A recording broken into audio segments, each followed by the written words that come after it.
कपिल भगवान कहते हैं जिसको तुम सबसे बड़ा प्रेमी मानते हो, एक बार विचार करो ये अपने मन की सारी बात तुमको बताता है या नहीं बताता। नहीं बताता है तो किस बात का प्रेमी? तो फिर कहाँ प्रेम करें? बोले प्रेम ही करना है तो भगवान से करो। भगवान नहीं मिलते हैं तो भगवान को प्राप्त किए हुए किसी महात्मा से करो। जैसे बुद्ध देव जी महाराज, पूज्य स्वामी अखंडानंद जी महाराज, ऐसे महापुरुषों से प्रेम करो, आपका भला होगा, कल्याण होगा। बोले प्रेम ये प्रारंभ कहाँ से होता जानते हो? वो भी लिखा है जब तक बच्चा पढ़ाई लिखाई करता है तब तक ये कोई लेना देना रहता नहीं, माता पिता उसकी केयर करते। शादी होने के बाद प्रेम का प्रारंभ होता है। शादी होने के बाद पत्नी से प्रेम, और पत्नी के बाद जब संतान हो जाए, बेटा हो जाए या बेटी हो जाए तो उससे प्रेम। बच्चे की तोतली बातें यहाँ लिखा है, और पत्नी की मीठी बातें, यहाँ से फंसावट का प्रारंभ होता है। बच्चा जब 2 साल का होता है, 1.5 साल का होता है, आप लोग उसको बोलना सिखाते हो ना? माताएं सिखाती हैं उसके पिता को, बोलो पापा। सिखाते हो कि नहीं? और वो 1.5 साल का, 2 साल का बच्चा बहुत कहने के बाद अगर एक बार पापा बोल देता है तो उस पापा बोलने में ज्यादा आनंद आता है कि कथा में ज्यादा आनंद आ रहा है? सच बताना। जब वो बच्चा पापा बोलता है उसमें ज्यादा आनंद मिलता है कि कथा में ज्यादा मिल रहा है? किस में ज्यादा मिलता है? वहीं से वही फंसावट का प्रारंभ है। पापा जब, अब आजकल तो पापा भी नहीं बुलाते हैं, डैड बुलाते हैं। डैड बुलाते हैं ना? डैड भी नहीं, डैड। डैड माने गया। ये जो लोक परंपरा है ना, क्या बेवकूफी की परंपरा। ये जो वेस्टर्न कल्चर है, डैड भी नहीं बोलेंगे, डैड बोलेंगे। डैड माने गया। कितनी बार दिन में बोलते, और लोग सोचते हैं बड़े एडवांस है, बड़ी एजुकेटेड है। अभिप्राय यहीं से फंसावट का प्रारंभ होता है। बच्चा 1.5-2 साल का हुआ, पत्नी विवाह हो गया, पत्नी और बेटे से मोह होता है, ममता।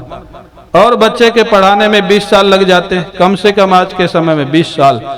माता पिता इतने बिजी रहते हैं कि बच्चों से ज्यादा बिजी रहते हैं। हर महीने तो एग्जाम होते, हर हफ्ते टेस्ट होते, और इतना पढ़ाई का लोड, 95 के नीचे आवे तो कोई पूछने वाला नहीं।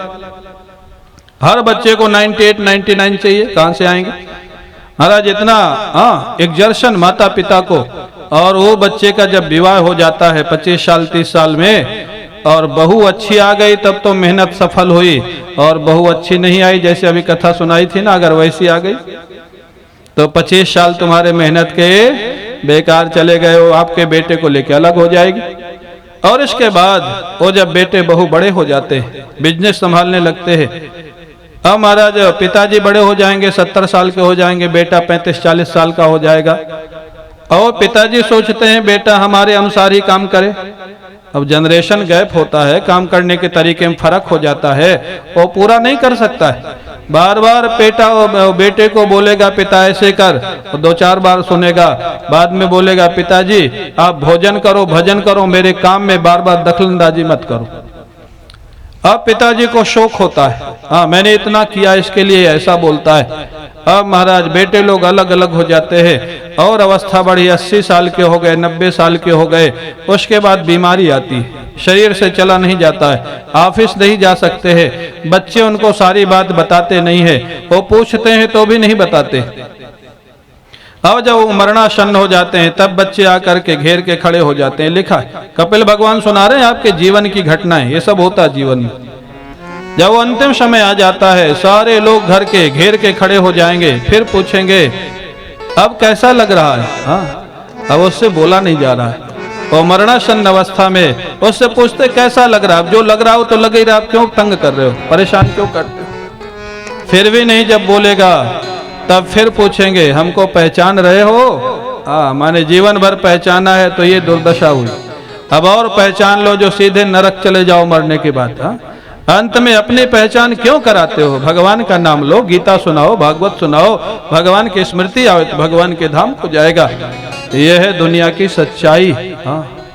ये आपके हमारे जीवन की सच्चाई है। कपिल भगवान कहते हैं माँ, इस सच्चाई को अगर व्यक्ति समझ ले और स्वीकार कर ले तो अपने आप वैराग्य हो जाएगा, अपने आप भजन में मन लगने लग जाएगा। क्यों भाई, अब तो भजन करोगे ना भगवान का, दुनिया में कुछ हाथ लगने वाला नहीं है। हाँ, बूढ़े लोगों से पूछ लो, जितने बूढ़े लोग यहाँ बैठे हैं ना 70 के ऊपर वाले, उनसे पूछ लो जिन्होंने भजन नहीं किया है उनके हाथ क्या लगा। हाँ, बच्चे बात नहीं मानते हैं, नौकर उनको सारी बात बताते नहीं है, बच्चे अपने ढंग से काम करते हैं। हाँ, चिंता के अलावा और क्या मिला अगर भजन नहीं किया, चैरिटी नहीं किया। इसलिए समय रहते अपना जीवन सुधार लो